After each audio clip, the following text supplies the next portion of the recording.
Et peut-être qu'on s'y endormi, peut-être qu'on était fatigué.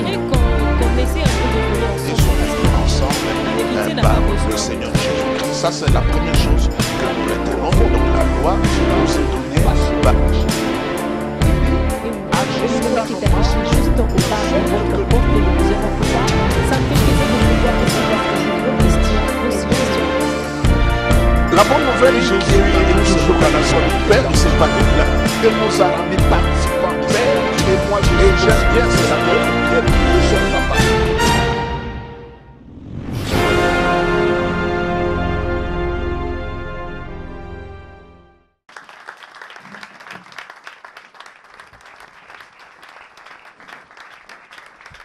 Que Dieu bénisse, vous pouvez vous asseoir, chers frères et sœurs. Vous pouvez reprendre vos places. Grâce abondante sur chacun de vous. Amen. Partout vous nous suivez, ici à Kinshasa, en Afrique et partout dans le monde, que la grâce et la paix du Seigneur vous soient accordées au nom du Seigneur Jésus-Christ. Nous sommes là dans notre émission, notre magazine QRG, questions-réponses sur la grâce. Nous allons encore une fois de plus, comme vous êtes habitués maintenant à écouter nos réponses qui nous sont posées partout dans le monde autour de la grâce. Et dans ce numéro, j'aurai le privilège d'être questionné par le pasteur Joseph Kabangi, que nous voulons accueillir sous vos acclamations. Et c'est un bonheur d'avoir Joseph aujourd'hui. Que Dieu te bénisse. Merci. Et il y a aussi Madame Laetitia Mbombo que nous voulons accueillir avec joie au nom du Seigneur.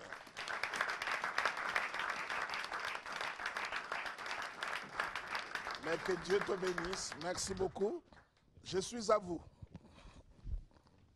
Alors, merci beaucoup, révérend Jean Bosco Kindomba, d'avoir accepté notre invitation et de nous faire en tout cas ces privilèges. Un grand merci aussi à vous, fidèles téléspectateurs, d'opter votre choix dans questions-réponses sur la grâce. Vous êtes porteur du message de la grâce, révérend Jean Bosco Kindomba. Dites-nous en définitive, qu'est-ce que la grâce?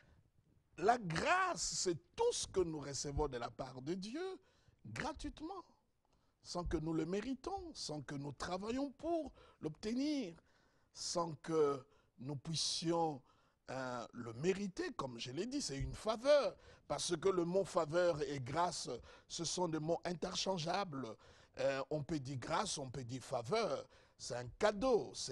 Et aujourd'hui encore, beaucoup de gens sont déçus parce qu'ils ont investi beaucoup d'efforts. On les a dit, va à gauche, va à droite, fais tel exercice spirituel, jeûnez 40 jours, 42 jours, et après c'était 100 jours, 101 jours, 102 jours, et passer d'affermissement après affermissement, de délivrance après délivrance, et la personne arrive là, le mariage ne vient pas, les enfants ne viennent pas, le travail ne vient pas, il se pose la question. Alors la réponse est la grâce. Là où toi tu ne peux rien faire, le Seigneur est là pour accomplir quelque chose pour vous. D'avance, il a déjà fait. Ça c'est la grâce. Très bien dit, pasteur. C'est la grâce. C'est la grâce, vous le dites. Quel enseignement clair et pratique nous donne la grâce, pasteur? L'enseignement clair et pratique, j'aimerais bien prendre ma Bible dans Romains chapitre 5, si cela ne vous dérange pas, chers téléspectateurs. Si nous pouvons prendre les 5 livres romains, Romains chapitre 5, je trouve Romains, chapitre 5, verset 17. Si par l'offense d'un seul, la mort a régné. Si par l'offense d'un seul, la mort a régné, personne ne peut le contredire. Tous, nous sommes témoins de cette vérité. À cause du péché d'un seul, qui s'appelle Adam, la mort a régné. Par lui seul, on ne dit pas plusieurs, par lui seul, la mort a régné. Mais écoute maintenant, lorsqu'on veut parler de la grâce, on commence par cette phrase. À plus forte raison. Donc dès qu'on veut introduire la grâce, on dit, les raisons s'étonnent plus fort qu'il n'y a pas une autre alternative. Il n'y a pas une autre forme de procès. Il n'y a pas une autre solution. Il n'y a pas autre chose à faire. Il dit à plus forte raison. Ça veut dire la seule réponse que Dieu a trouvée par rapport au péché, à l'offense qui a régné par un seul. À plus forte raison, ceux qui reçoivent, pas arrachés. Le christianisme n'est pas une religion d'arracher. C'est une religion de recevoir. Tout ce que vous demanderez au nom de Jésus, croyez que vous l'avez reçu. Vous avez tout pleinement en Jésus-Christ. À tous qui l'ont reçu, il a donné le pouvoir de devenir enfant de Dieu. Le christianisme, c'est qu'une question de recevoir.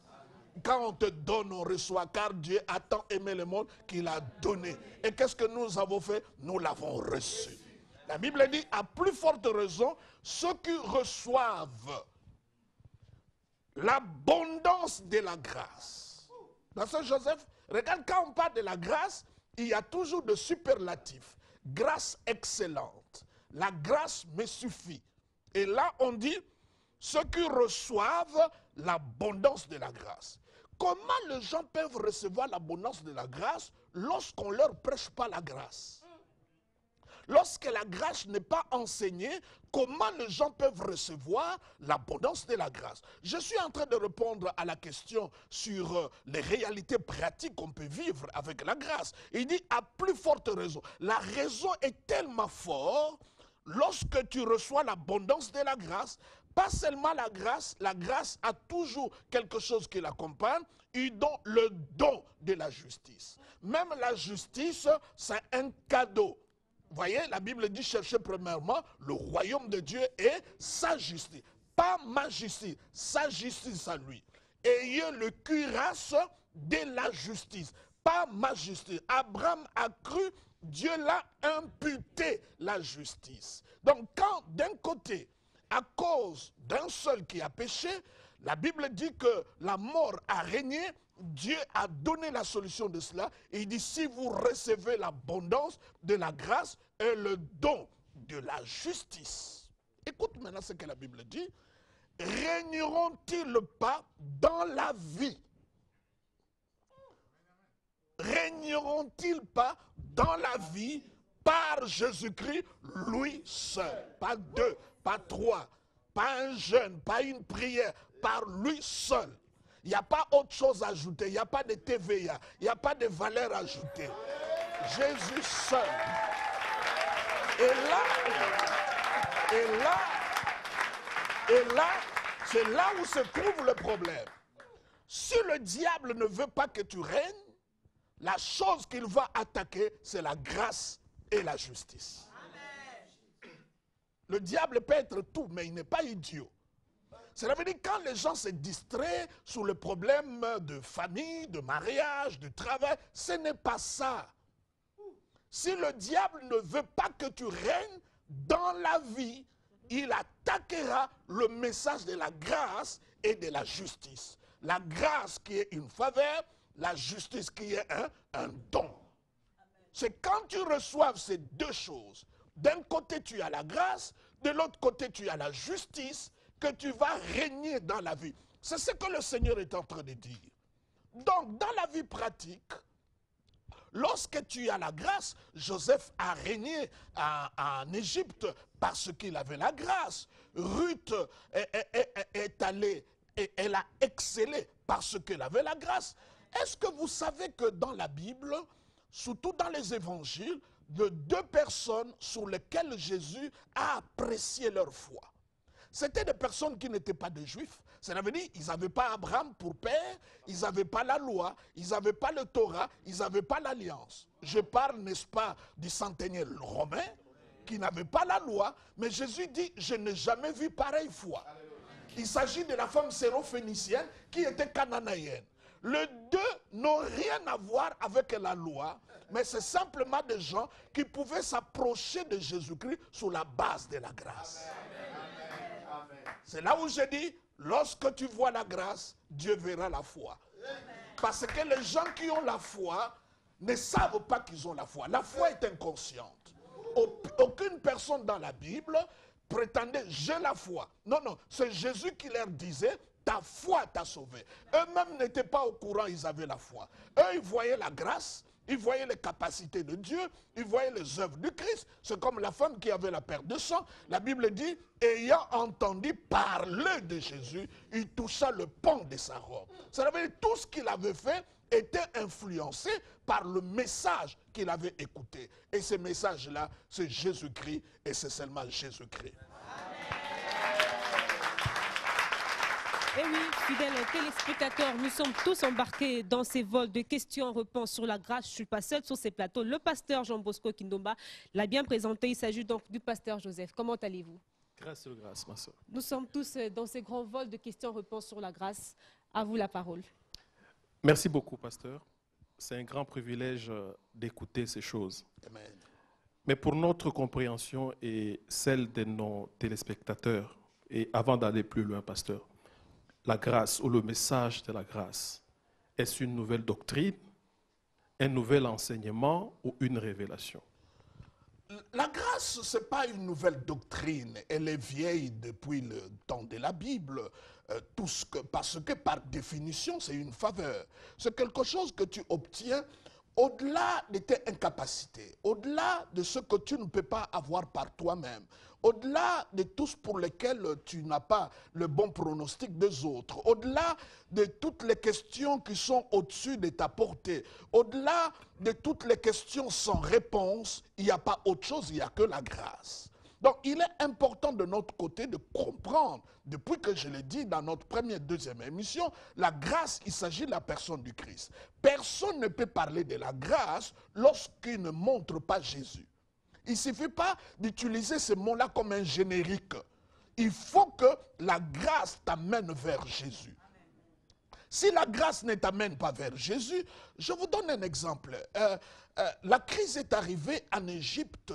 Et la personne providentielle que Dieu a suscitée à ce moment-là, c'était Joseph. Et quand vous prenez Joseph, Joseph, c'est vraiment le type du Christ. Joseph a été vendu par ses frères, Jésus-Christ aussi a été vendu par l'argent, Joseph a été aimé par son père, Jésus aussi est aimé par son père, Joseph a été jeté dans un puits, Jésus aussi a été enseveli, Joseph il est sorti du puits, Jésus-Christ est ressuscité, Jésus-Christ est allé dans le séjour des morts, Joseph aussi était en prison, quand il est sorti, il s'est assis à la droite de Pharaon, Jésus aussi est assis à la droite de Jésus. Joseph a épousé une femme étrangère, une égyptienne. Jésus aussi a épousé l'église qui est composée de juifs et de païens. Donc il est important de comprendre que Joseph, c'est le type du Christ. Mais lorsqu'il y avait la crise, et chaque personne qui allait vers Pharaon, qu'est-ce que Pharaon disait? Il disait, allez voir Joseph. C'est la réponse que je peux dire. Pasteur, je suis malade. Allez voir Jésus. Allez voir Jésus. Pasteur, je ne dors pas bien. Allez voir Jésus. Pasteur, je suis tourmenté par le démon. Allez-y. Si lui, Pharaon, a compris que l'homme providentiel, c'était Joseph, à notre temps, il n'y a pas deux, il n'y a pas trois. Il n'y a que Jésus et Jésus seul.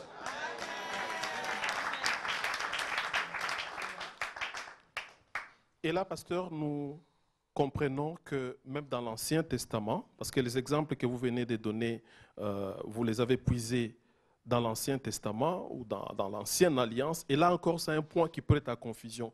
J'aimerais saisir cette opportunité aujourd'hui pour que vous puissiez clarifier, pour notre intérêt et pour l'intérêt de nos téléspectateurs, la différence d'abord qu'il y a entre l'Ancienne Alliance, l'Ancien Testament, la Nouvelle Alliance ou le Nouveau Testament.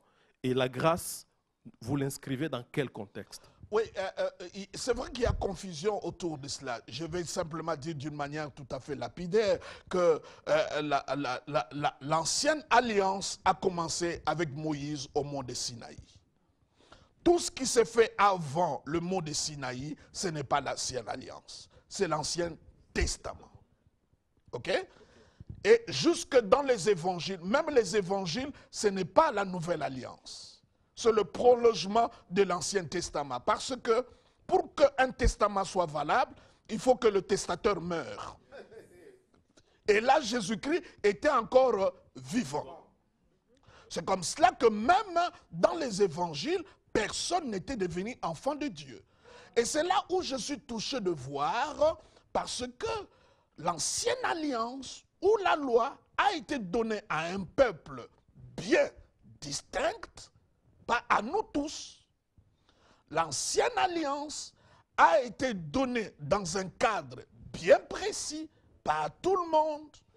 L'ancienne alliance, il n'y avait pas d'enfants de Dieu, tous étaient serviteurs de Dieu, parce que quand Dieu va parler à Moïse, et Moïse est allé parler à Pharaon, qu'est-ce que le dit?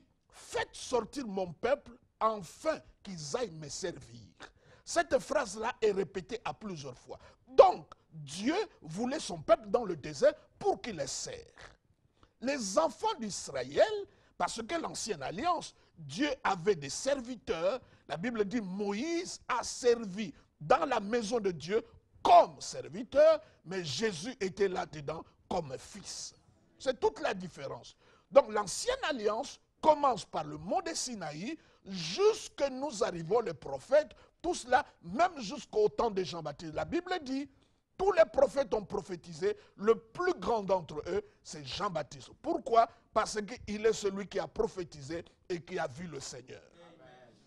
Et la Bible dit cependant, le plus petit dans le royaume est plus grand que lui. Cela veut dire, ça c'est une autre alliance qui commence. Donc il est important pour nous de comprendre que beaucoup de choses qu'on nous dise, par exemple, la loi de l'hérédité, parce que tes parents ont fait ceci et toi tu en vis les conséquences. Même là, il y a un problème, il faut bien distinguer. La Bible dit, le parent mangeait du raisin vert, les dents des enfants sont agacées. On appelle ça autel, on appelle ça tout ce que vous voulez. Mais deuxièmement, on dit, l'âme qui pêche, c'est celle qui mourra. Ça, c'est deuxième loi. Troisième loi, il dit, si le méchant se répand, Dieu ne tiendra plus compte de ses péchés. Mais nous avons décidé de voir seulement la première loi. Or que la première loi, il y a une deuxième loi, il y a une troisième loi. Cela veut dire, en Christ, il n'y a plus l'hérédité. Parce que Jésus-Christ incarné avait l'hérédité, mais Jésus-Christ ressuscité n'avait plus de généalogie.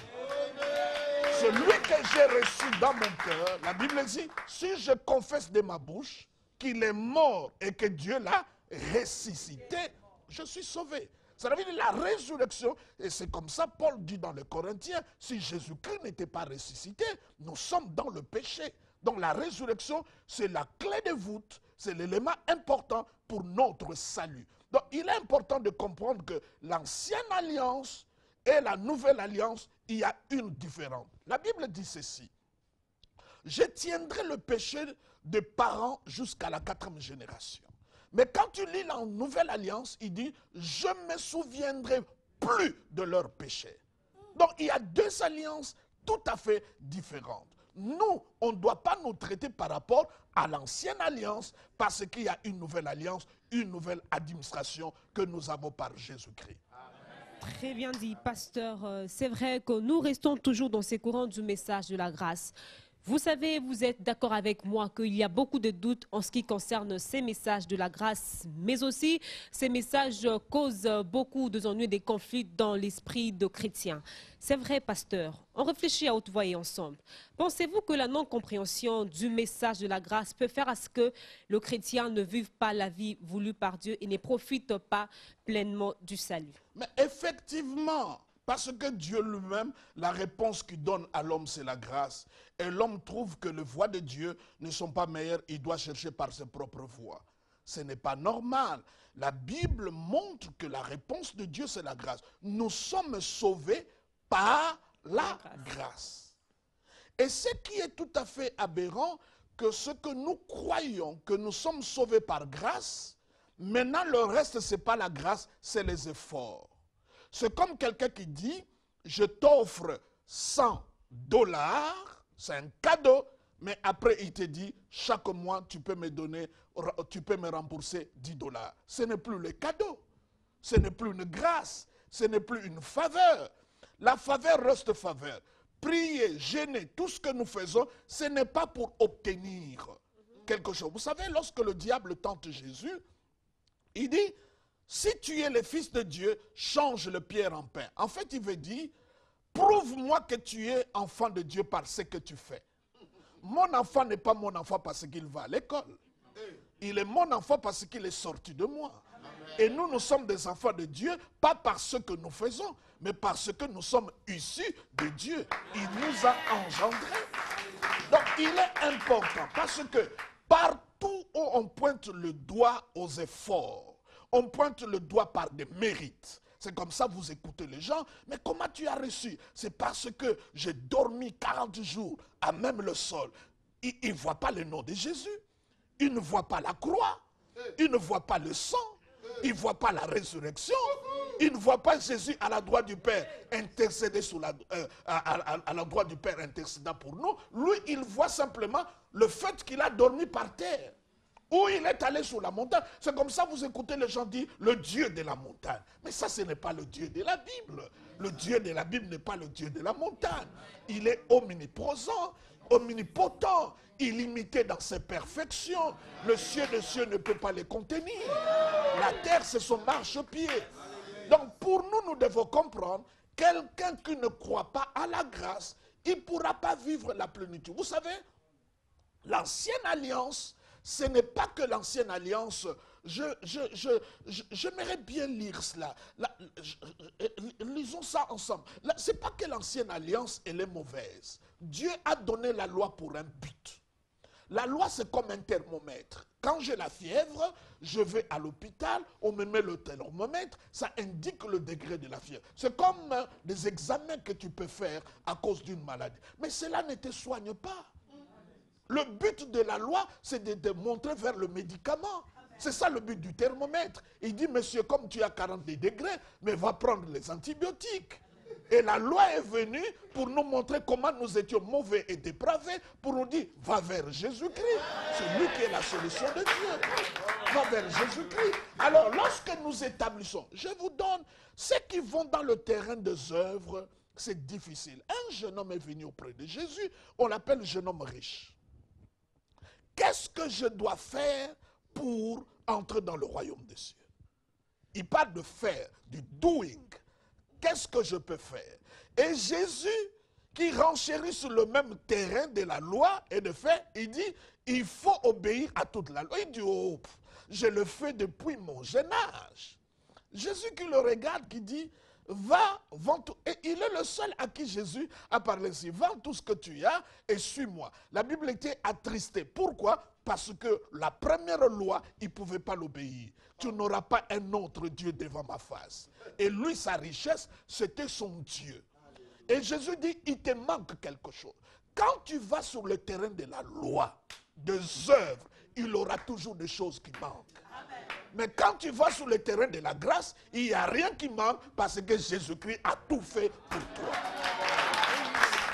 Il n'y a rien que Jésus a fait et il a fait ça pour lui-même. Tout ce que Jésus a fait, de l'incarnation jusqu'à le fait qu'il est assis maintenant à la droite du Père, tout ce qu'il fait, il est fait pour nous.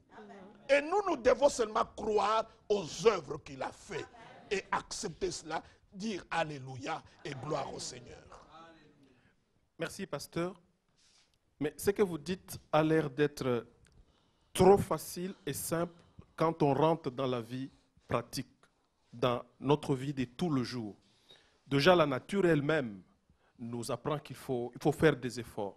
Il faut travailler. Vous mangerez par la sueur de votre front. Et quelque part même dans Matthieu, la Bible dit, demandez, l'on vous donnera. Cherchez, vous trouverez. Et frappez, l'on vous ouvrira. Et là, ça met en exergue le fait que l'homme a une part, il doit faire quelque chose, il doit fournir un certain effort, ne fût-ce que pour vivre. Mais comment vous expliquez cela dans le contexte de la grâce? Dans la nouvelle alliance, Dieu ne nous demande pas à faire des choses. Dieu nous demande à croire. C'est comme ça que nous sommes des croyants. Un chrétien, c'est un croyant. Et c'est là où je trouve le problème que nous avons aujourd'hui dans notre christianisme, parmi ses faiblesses, que toutes les prédications des enseignements depuis que les colons sont venus, c'est basé sur ce que nous devons faire au lieu de ce que nous devons croire. ce que nous faisons, ce que nous vivons, est influencé par ce que nous croyons. Même d'une manière inconsciente, nous avons tellement de fausses croyances. Vous savez, on peut croire au même Dieu, mais ne pas croire la même chose sur le même Dieu. Et nous croyons des choses différentes autour de Dieu. C'est comme des gens qui croient, il peut être chrétien, il peut être lié, il peut être chrétien, mais il peut vivre les affres de problèmes de sa famille. Il y en a d'autres qui ne croient pas comme moi, je ne crois pas à cela. Je crois que Jésus-Christ m'a délivré, il m'a transporté dans le royaume, et pas n'importe quel royaume, de son Fils d'amour. Donc là où Dieu met son cœur, c'est là où que Dieu m'a placé. Donc il est important. La Bible dit, si quelqu'un est en Christ, c'est une nouvelle créature. On dit, voici, ce n'est pas une promesse, c'est un fait. Voici, les choses anciennes sont passées. Voici, toutes choses sont devenues nouvelles. Il est une nouvelle créature. Et quand on parle de la création, on parle de Dieu. Les hommes inventent. Dieu crée. Dès qu'il y a création, ça veut dire cela émane de Dieu. Si quelqu'un est en Christ, être en Christ c'est historique, être en Christ c'est légal, être en Christ c'est une position. Parce qu'il y a une chose, être en Christ et Christ en nous.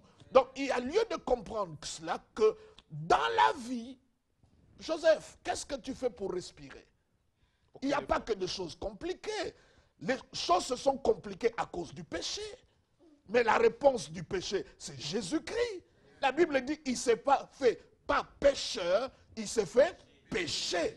C'est comme ça, à la croix, le Père lui a tourné le dos, il a dit, Eloi, Eloi, lama sabachthani, mon Dieu, pourquoi m'as-tu abandonné? Juste à cause de moi, Jésus-Christ a accepté cela. Donc, la vie est simple, Jésus est venu. Nous ne sommes pas comme des occultistes qui doivent graver des échelons. Nous, le Seigneur est venu jusqu'à nous. Il a pris notre forme. Nous l'avons vu, marcher sur les routes de Jérusalem, partout ailleurs. Et c'est vrai que les gens trouvent que c'est simple. Mais c'est comme ça qu'on passe à côté. C'est si simple que ça. Croire. Un jour, il pose la question à Jésus, qu'est-ce que nous devons faire pour avoir la vie éternelle? Il croyait que Jésus allait leur dire, il faut jeûner, il faut prier, il faut faire ceci. Il dit, la vie éternelle, il faut croire à celui que Dieu a envoyé. Donc, qu'est-ce que nous devons faire pour avoir? Jésus dit, pour avoir, vous ne devez pas faire, vous devez plutôt croire à celui que Dieu a envoyé. Et oui, de paroles comme ça, nulle part ailleurs que dans ces grands magazines. Questions, réponses sur la grâce. Fidèles aux téléspectateurs, nous continuons ce moment de change. Pasteur Joseph, êtes-vous d'accord avec ce que les révérends nous disent? Oui, mais c'est tellement merveilleux que l'on a envie de rester en train d'écouter toujours ces paroles. Continuons l'échange, pasteur.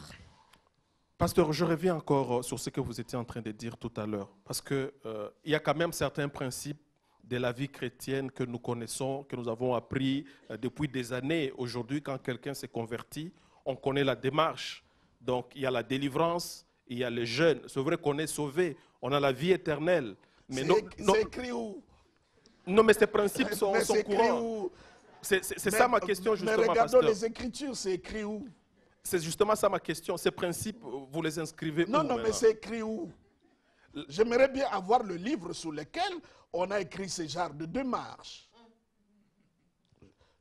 La Bible, un geôlier qui a vu le prison s'ouvrir et il dit, j'aime bien le passage parce que il a vu, la Bible dit Paul et Silas louaient Dieu. Et comme la terre c'est son marchepied, je crois que l'autel de Dieu est passé par la prison. Et Dieu était content de cette musique et commençait peut-être à faire jouer quelques notes avec son pied. Et la prison s'est mise en mouvement et les portes se sont ouvertes. Et le geôlier qui voyait le danger, il a pris l'épée pour se donner la mort. L'apôtre Paul dit, ne te donne pas la mort, nous sommes tous ici. J'aime bien cela. Et c'est ce que nous disons à nos téléspectateurs, quel que soit le problème que tu vis, ne te donne pas la mort, parce que nous sommes tous là. Chacun de nous a passé dans des choses terribles. Nous sommes des rescapés de la vie.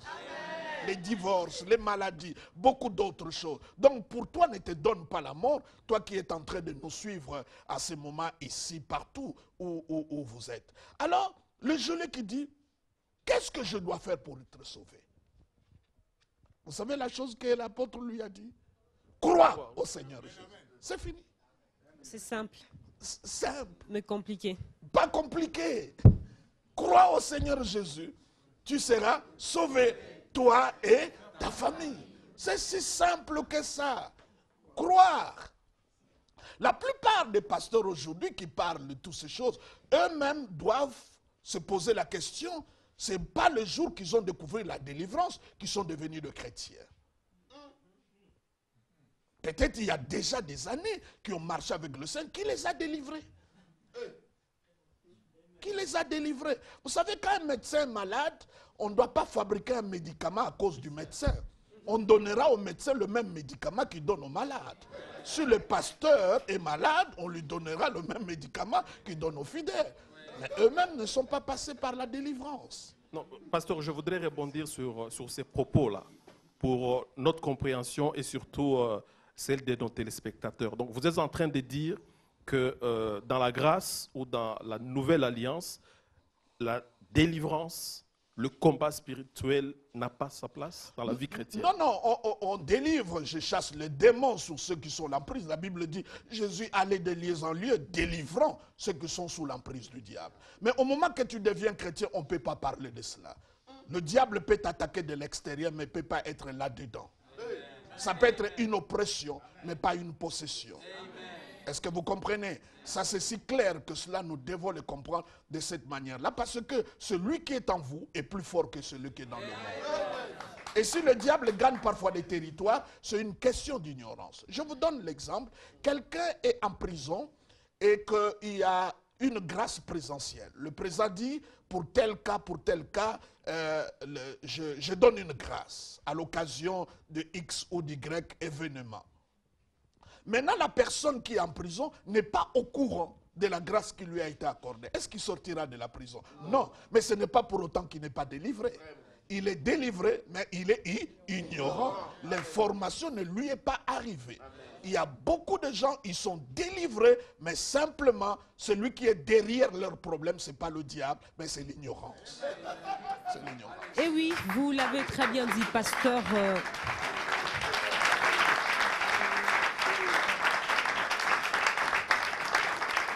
Alors, c'est vraiment très bien dit. J'aimerais un peu, pasteur, qu'on revienne sur la loi et la grâce. C'est vrai que la Bible dit que la loi... Mais Laetitia, tu permets un peu parce que Joseph a soulevé un problème. Il a parlé du combat spirituel. Les combats existent, mais la Bible donne le mot clair. Il dit le combat de la foi. La cible du diable, c'est la foi. Ce n'est pas autre chose. Jésus dit, quand je viendrai, trouverai-je la foi. La Bible dit, ayez combatté le bon combat, n'est-ce pas, de la foi, en gardant une bonne conscience que quelques-uns ont perdu. Et parce qu'ils ont perdu la conscience, ils ont fait naufrage à la foi. Ça veut dire la matrice, là où habite la foi, c'est la conscience. Quand tu es conscient de ce que Christ a fait, de ce qu'il a accompli pour toi, des œuvres complètes, totales, parfaites, achevées du Christ, ta foi est forte. La Bible dit ceci, la foi vient de ce qu'on entend. Pourquoi dans notre pays on prêche beaucoup mais il n'y a pas la foi? Parce que le message qui devait produire la foi n'est pas prêché. Et ce message, c'est Jésus-Christ. C'est Jésus-Christ et c'est seulement Jésus. Donc le combat, c'est le combat de la foi. C'est la foi qui est attaquée. Qu'est-ce que Jésus a dit? Simon, Simon, parce que les gens parlent de l'esprit de poursuite. Mais la personne là de réclamation, la personne que le diable réclamait ne s'appelait pas Pierre, il s'appelait Simon. Il dit Simon, Simon, le diable te réclame. Lorsqu'il est devenu Pierre, le diable ne l'a plus réclamé. C'est Simon, Simon, le diable te réclame. Mais qu'est-ce que Jésus a fait? Moi, je prie pour toi. Est-ce que cette prière n'était pas exaucée? Oui, c'était exaucé. Jésus n'a pas laissé que le diable puisse roupouiller Pierre. Parce que la Bible dit, le diable t'écribe comme du froment, mais moi je prie pour toi, pas pour ton mariage, pas pour ta femme, pas pour tes enfants, pas pour ton travail, mais je prie pour que ta foi ne défaille pas. Il faut que maintenant l'Église parle de la croyance et de la foi. C'est ça qui va influencer. La Bible dit, le juste vivra par la foi. La manière de vivre du juste, c'est par sa foi. Donc il est important de comprendre que le combat spirituel, parce que ce n'est pas la chair et le sang, mais la cible, c'est la foi. Quand tu as des problèmes de mariage, le problème du travail, ce n'est pas ça le problème. Ça c'est d'hier. Le vrai problème, c'est la foi. Parce que si la foi est construite et bâtie, toutes ces choses-là vont se relever de soi-même. Amen. Vous êtes satisfait, pasteur? Tout à fait. J'ose croire que c'est là le cas aussi pour le téléspectateur qui nous suit. Je disais, pasteur, qu'on revienne un peu sur la loi et la grâce. C'est vrai que la Bible déclare que la loi a été donnée par Moïse et la grâce, la vérité nous sont venues par Jésus-Christ. Alors dites-nous, pasteur, sous quel régime ou encore sous quel système ecclésiastique ou chrétien ont vécu ceux qui sont nés avant la loi?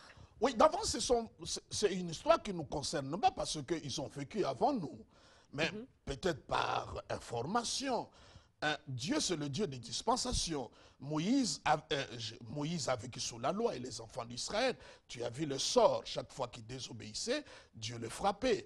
Regardez même la Bible. Quand ils sont sortis, parce que les enfants d'Israël ne sont pas sortis de l'Égypte par eux-mêmes, c'est Dieu qui les a fait sortir.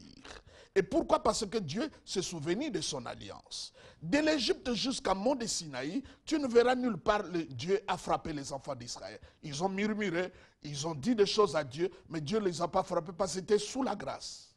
Mais dès que la loi commence, chaque murmure était frappé. Et les gens même sont morts en cascade. Donc je ne dis pas que la loi elle est mauvaise. La loi elle est bonne, mais elle ne rend pas bon. La loi est parfaite, mais elle ne rend pas parfait. La loi est pure, mais la loi ne rend pas pure.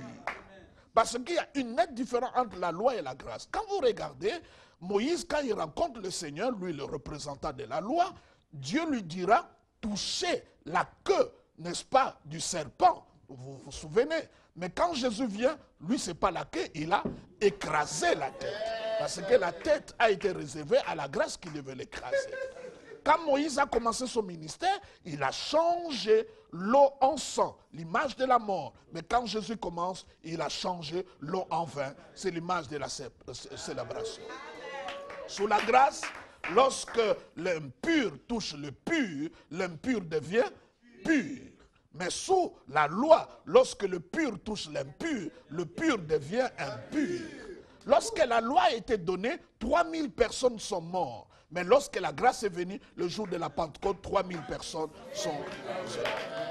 Lorsque la loi a été donnée à Moïse, déjà, Dieu lui dit, enlève tes sandales, parce que l'endroit où tu te tiens est saint.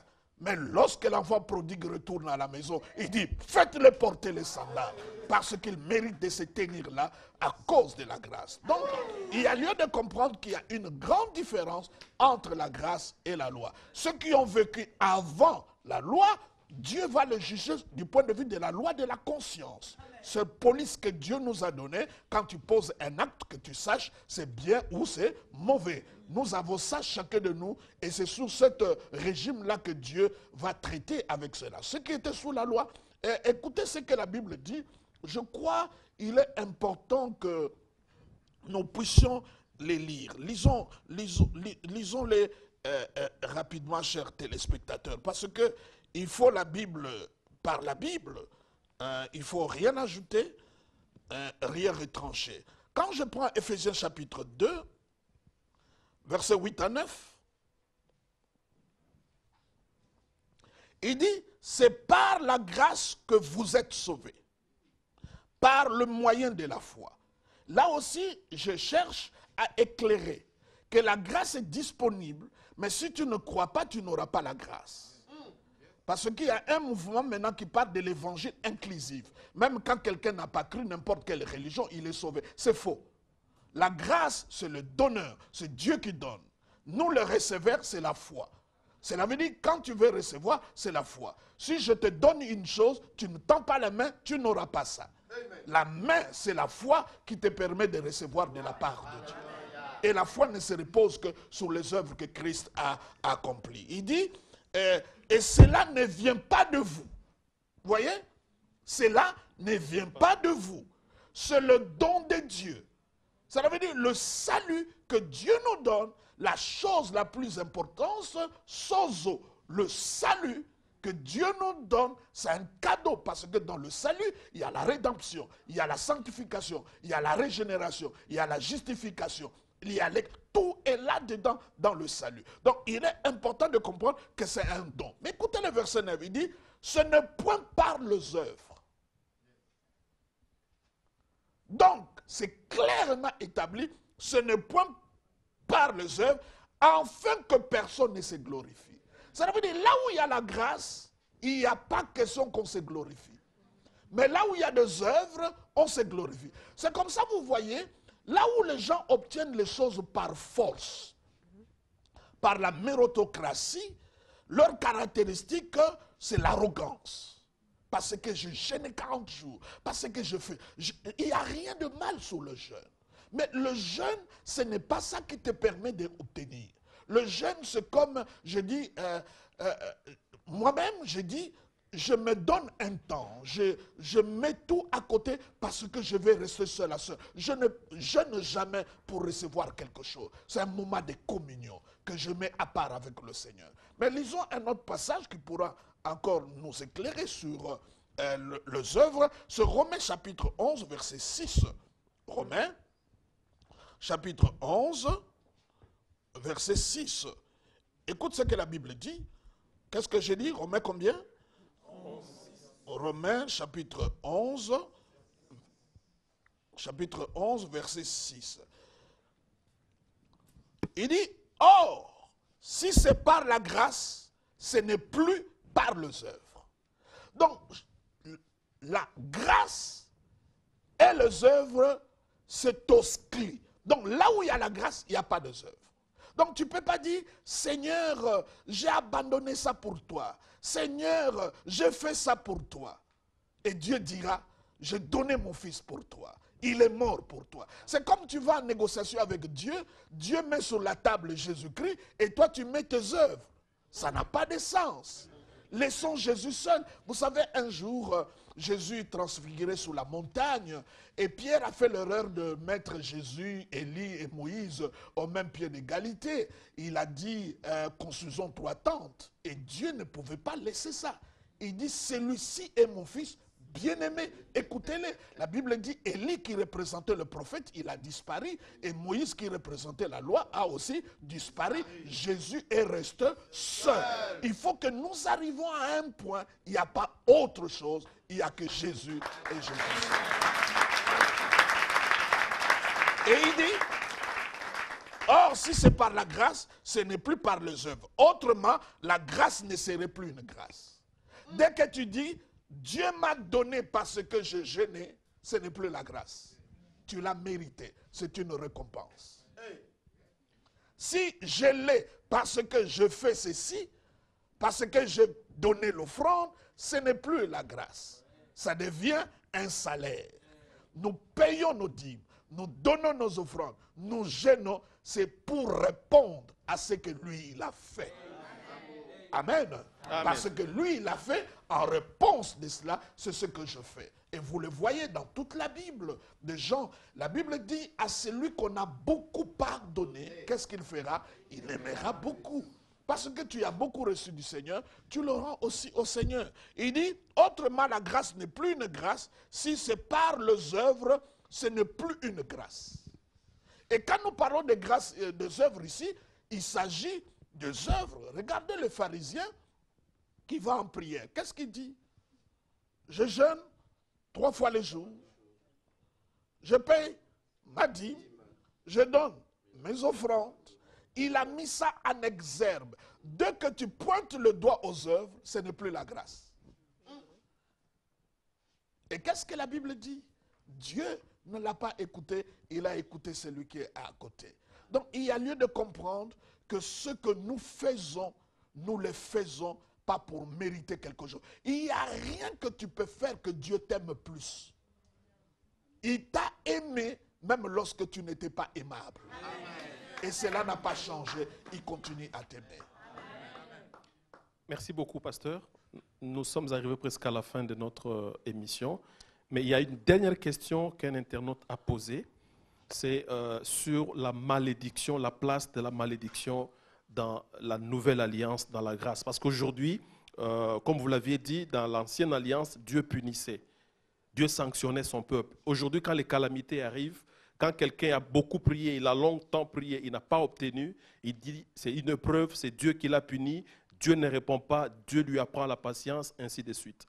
Est-ce que la malédiction ou Dieu punit dans la nouvelle alliance? L'une des plus grandes révélations que nous avons dans la nouvelle alliance et sous le message de la grâce, c'est la révélation sur la paternité de Dieu. Dans l'ancienne alliance, Dieu n'est pas père. Il est maître et les Juifs sont ses serviteurs. Dans la nouvelle, Dieu est père. Et il y a des versets qui le prouvent.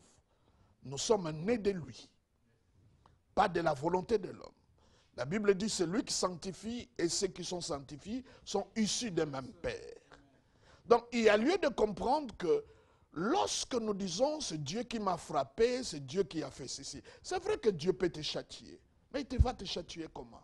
Moi, par exemple, si mon fils fait une erreur, je ne vais pas lui donner le cancer. Tu ne peux pas dire, j'ai le cancer parce que Dieu me l'a donné. Dieu n'est pas ton père. Pas du tout.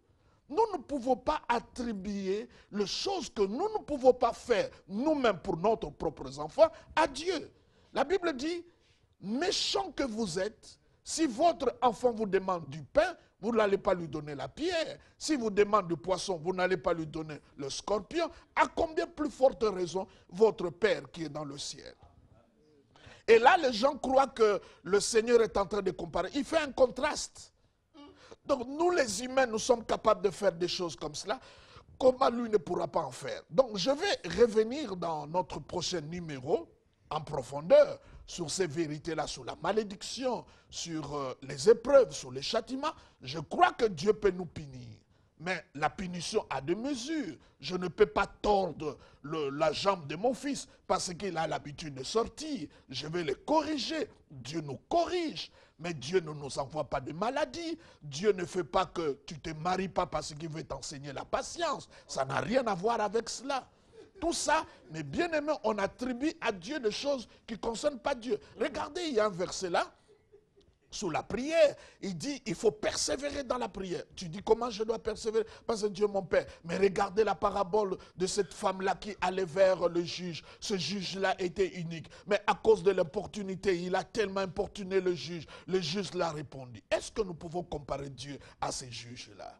Ce n'est pas une comparaison, c'est un contraste. Dieu veut dire, si ce juge-là qui est si mauvais, à la fin de compte, il a donné gain de cause à cette femme, comment moi je ne le ferai pas? Eh oui. Il donne une autre parabole d'un ami. L'ami est venu voir son ami, il n'y avait pas du pain, il est allé frapper la porte de son ami et il dit non, je dors, je ne peux pas me réveiller. Est-ce qu'on peut comparer Dieu à un ami comme cela? Non, ce n'est pas une comparaison, c'est un contraste. Même s'il est mauvais ami, en fin de compte il a donné du pain, comment moi je ne pourrais pas le faire pour vous qui êtes mes enfants? Très bien dit, La plus pasteur. grande révélation, c'est que nous sommes des enfants de Dieu. Eh oui. À cause de Jésus-Christ. Jésus-Christ était enfant unique de Dieu avant la résurrection. Mais quand il est ressuscité, il est devenu le premier-né. Il n'est plus enfant unique de Dieu. Nous sommes ensemble avec lui. Il est notre frère. C'est comme ça que nous sommes des co-héritiers. Des co-héritiers. Très bien dit, pasteur. C'est vrai que le temps court et nous courons après les temps. Alors, une toute dernière question. Pasteur, c'est vrai que la Bible contient beaucoup de versets, beaucoup de livres. Dites-nous, puisque nous sommes sous la grâce, y a-t-il des versets que nous devons exclure, pasteur? Pas du tout, pas du tout. Vous savez, c'est comme je vous écris une lettre. Et au moment que vous lisez la lettre vous réjouit et Joseph est à côté. La lettre n'est pas adressée à Joseph. La lettre vous est adressée, mais Joseph en se réjouit. Donc, il y a des choses qui sont adressées aux gens, mais nous, à côté, nous pouvons bien savoir ce qu'on les a dit. On peut s'en réjouir ou pas en se réjouir. Mais là-dessus, nous devons... Je vous donne un verset qui pourra vous étonner. Jésus qui entre dans le temple, on lui donne le parchemin, il ouvre le parchemin, il tombe sur ces versets-là d'Ésaïe, l'Esprit du Seigneur m'a oint pour annoncer la bonne nouvelle, pour délivrer des captifs, ouvrir les yeux des aveugles, pour libérer les pauvres, et tout cela, et il dit pour annoncer une année de grâce. Point, il ferme le livre. Mais tu vas dans Ésaïe, le texte ne s'arrête pas là. Juste après une année de grâce, il dit pour annoncer la rétribution et une année de vengeance. Mais comme ce verset-là ne le concernait pas, Jésus-Christ n'a pas lu, il a fermé la Bible à la grâce. Quand tu lis la grâce, il faut fermer la Bible parce que ça s'arrête. Ça s'arrête. Et oui, nous arrivons, pasteur Joseph, à la fin de ces bons voyages, en tout cas, qu'on a fournis. Seulement que je rappelle que le conducteur de cet avion était donc le révérend pasteur Jean Bosco Kindomba. Nous avons eu le privilège, ensemble avec le téléspectateur, de faire partie de ces 6 bons voyages. Pasteur, le peuple de Dieu vous suive. Mais grâce abondante pour nos chers téléspectateurs, continuez à nous envoyer des questions sur les références qui sont au bas de votre petit écran. Par Facebook, continuez à envoyer. Ceux qui ont des questions, il ne faut pas critiquer, il ne faut pas attaquer la personne, il faut aller dans les Écritures. Vous savez, le message de la grâce, lorsque ça choque, c'est compréhensible. Même des gens comme Pierre, il voit une nappe descendre et Dieu lui dit, tu et mange. Il dit, je ne mangerai pas. Il dit non à Dieu. Parce qu'il n'a pas compris que la grâce est allée jusqu'aux Romains, jusqu'aux païens. Parce qu'il est resté dans l'ancienne alliance.